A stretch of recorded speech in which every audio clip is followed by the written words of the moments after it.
जी, exercise 2.3 और इसके question number 1 के जो पार्ट्स हैं उसमें अब हम सैंडविच थ्योरम वाले पार्ट्स को अप्लाई करें। और बेसिकली सैंडविच थ्योरम है क्या, उसकी कंडीशन ये है कि अगर आपके पास किसी भी फंक्शन की लिमिट जीरो को अप्रोच कर रही है और फंक्शन हमारे पास ट्रिग्नोमेट्रिक फंक्शन में से साइन है, और जो साइन का एंगल है वही एंगल अगर आपके पास डिनोमिनेटर में आ रहा है, तो लिमिट का एक थ्योरम है जो कि सैंडविच थ्योरम कहलाता है। उसकी लिमिट का आंसर आपके पास आ जाता है 1।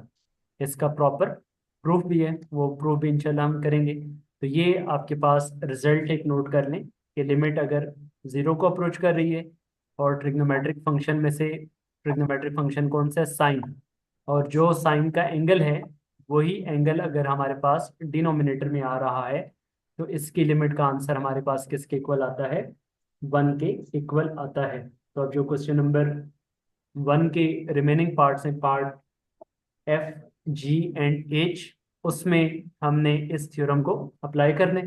एफ पार्ट है हमारे पास, limit x approaches to zero, ten x divided by x.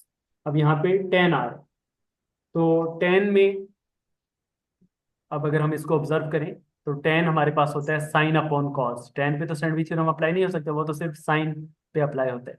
तो टेन को हम लिख लेंगे साइन अपॉन कॉस। तो sine upon cos whole divided by X. तो हमेशा आपके पास रूल है कि अगर A upon B divided by C लिखा हो, मतलब A by B divided by C लिखा हो, तो डिवाइड को आप कन्वर्ट करते हैं मल्टीप्लाई में, 1/c। ये आप ए अपॉन बी सी आ जाता है। मतलब शॉर्टकट फॉर्म में ये आपके पास नीचे वाली दोनों टर्म्स आपस में मल्टीप्लाई हो जाती हैं। तो ये हमारे पास आ जाएगा limit x approaches to zero, sine X upon X into cos of X. तो एक्स और कॉज एक्स आपस में नीचे मल्टीप्लाई हो गई।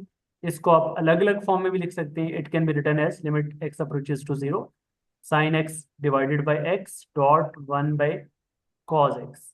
अब इस पे जब आप लिमिट अप्लाई करेंगे तो लिमिट हमारे पास आ जाएगी साइन एक्स बाई एक्स की limit according to sandwich theorem जो अभी हमने यहाँ पर लिखा। इसकी लिमिट का आंसर क्या आ जाएगा, 1। और इसी तरीके से 1/cos 0, कॉस जीरो का आंसर भी क्या आ जाएगा, कॉस जीरो का आंसर भी 1 आ जाएगा। तो 1/1 1 के इक्वल, और 1 को 1 से मल्टीप्लाई करेंगे तो 1। तो आपके पास इसकी लिमिट का आंसर क्या आ जाएगा, 1 आ जाएगा। तो ये हमारे पास एफ पार्ट आ गया जिसमें हमने सैंडविच थ्योरम को अप्लाई कर लिया। ये हमारा एफ पार्ट यहाँ पे कंप्लीट हो गया।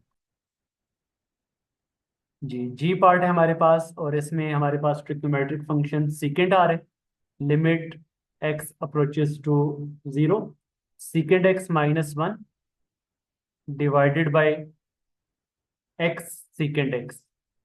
तो secant is basically reciprocal of cos, तो सीकेंट एक्स को हम लिख सकते हैं 1/cos। तो ये बन जाएगा हमारे पास limit x approaches to zero, 1/cos x -1, और इसी तरीके से x इंटू 1/cos x। अब अगर आप न्यूमरेटर में एलसीएम लें तो न्यूमरेटर में एलसीएम हमारे पास आ जाएगा cos x। तो यहाँ पे आएगा 1 - cos x, और डिनोमिनेटर हमारे पास आ रहा है x अपॉन cos x। तो ये cos x और cos x आपस में क्या हो जाएगा, कैंसल आउट हो जाएगा। ये cos x और cos x आपस में कैंसल आउट हो जाएंगे। तो फंक्शन हमारे पास बच गया 1 - cos x divided by cos x। Sir ये आपने cos x कैसे किया डिवाइडेड है? बाई x, ये हमारे पास फंक्शन आ गया। अच्छा, तो ये हमारे पास आ गया 1 - cos x अपॉन एक्स। अब अगर हम इसमें डायरेक्ट लिमिट पुट करें तो cos जीरो का आंसर होता है 1, तो ऊपर आ जाएगा 1 - 1 जीरो, और नीचे लिमिट पुट करें तो जीरो। तो इसका मतलब है कि ये 0/0 फॉर्म आ रही है। तो हमने पढ़ लिया कि कभी भी आपने फंक्शन में अगर 0/0 फॉर्म आ रही है तो उसमें कभी भी डायरेक्ट लिमिट पुट नहीं करनी, बल्कि उसको क्या करना है, सिंप्लीफाई करना है। तो ये जो हमने इस क्वेश्चन का फर्स्ट पार्ट किया था उसको जो पार्ट सी किया था, रेशनलाइज किया था, तो सेम इसको भी हम क्या कर लेंगे, रेशनलाइज कर लेंगे।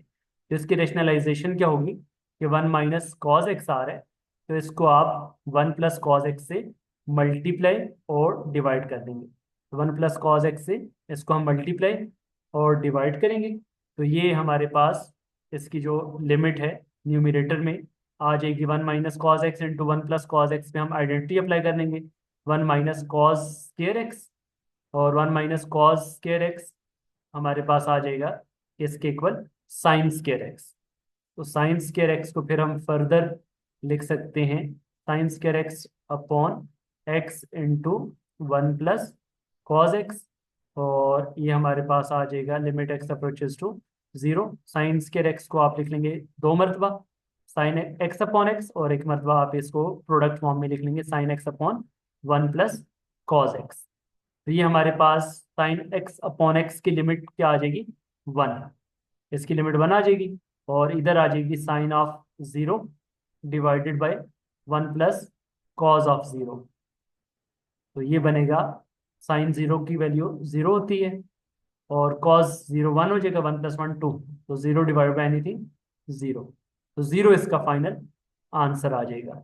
ये हमारा पार्ट जी जो है वो इस तरह से कंप्लीट होगा कि पहले आपने एलसीएम ले लिया, फिर उसके बाद 0/0 फॉर्म आ रही थी तो आपने इसको क्या कर दिया, रेशनलाइज कर दिया, 1 + cos x से मल्टीप्लाई डिवाइड करवा दिया, और फिर 1 - cos² पे आइडेंटिटी अप्लाई कर दी, साइन स्केयर एक्स को हमने 2 बार लिख लिया, sine x multiply by sine x, एक साइन एक्स के नीचे एक्स लिख दिया और दूसरे साइन एक्स के नीचे 1 + cos x लिख दिया, ताकि इसके ऊपर सैंडविच थ्योरम अप्लाई हो जाए, और जो दूसरा वाला फंक्शन है वो 0/0 फॉर्म नहीं आ रही बल्कि 0/2 आ रहा है, ताकि उसमें आप डायरेक्टली लिमिट पुट कर सकें। साइन ऑफ 0 0 आ गया और कॉस 0 1, तो 1 + 1 2, तो 1 multiply by 0 divided bye 2, final answer इसका क्या आ जाएगा 0 आ जाएगा। तो ये हमारा जी पार्ट यहाँ पे कंप्लीट हो गया। तो ये पार्ट एच आ गया जिसमें हमने sin² 7x को 2 मरतबा लिख दिया था, और 2 मरतबा लिखने के बाद फिर फर्स्ट वाले पे सैंडविच थ्योरम अप्लाई कर दिया, और दूसरे वाले पे आपने लिमिट पुट कर दी एक्स की जगह पे